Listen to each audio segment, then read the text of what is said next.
Roman, মালিকটা তো কম দামে বিক্রি করছো কেন? মহাজন দুদিন বাদে এই জন্য দাম একটু কমাই খাই দিছি। কম দামে সারা তুই কে বেটা? দোকানের মালিক তুই না আমি বেটা? রাগ করেন না মহাজন, আমি তো আপনার ভালোর জন্য বিক্রি করে ফেলছি। কি ভালো লাগে বিক্রি করছিস বেটা? ঈদে তো কাস্টমার এমনি আসবো, এত কম দামে বিক্রি করার জন্য তোরা বলছে কি? ঈদের সময় যদি কাপড়ের ব্যবসা না করতে পারি কখন ব্যবসা করবো? কারেন্ট বিল আছে, ঘর ভাড়া আছে, স্টাফ স্যালারি আছে, আবার তো বোনাসও নিবি, স্যার না তো কম নিবি না।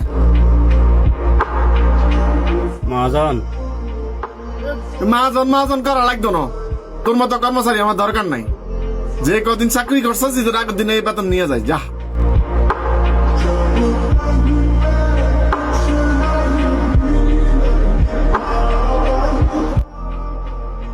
ভাই রোমান কই? কাপড় নিতে আইছেন দেখেন, কাপড় নিমু কিন্তু রোমান কই? রোমানের তো আমার দোকান থেকে বাইর করে দিচ্ছি। বাইরে করে দিয়েছেন? আরে ঠিক আছে, তাহলে থাক, আমার দোকান থেকে আর কাপড় লইতাম না।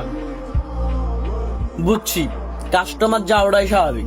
একটা দোকানের পিছনে মালিকের যতটুকু অবদান থাকে তার চেয়ে বেশি অবদান একটা কর্মচারীর থাকে। না, একটা কথা শুনেন, কাস্টমার গুলো কি আপনার দোকানে এসে আপনার কর্মচারীকে না খুঁজে আপনাকে খুঁজবে? এখন তাইলে কি করতাম? কি করবেন মানে? ওকে এখনই কল দিয়ে শোরুম আনা। আচ্ছা ঠিক আছে। হ্যালো রোমান, জি ভাই বলেন। একটু শোরুম আয় তো। সরি ভাই, আমি তো অন্য শোরুমে চাকরি নিয়ে ফেলছি।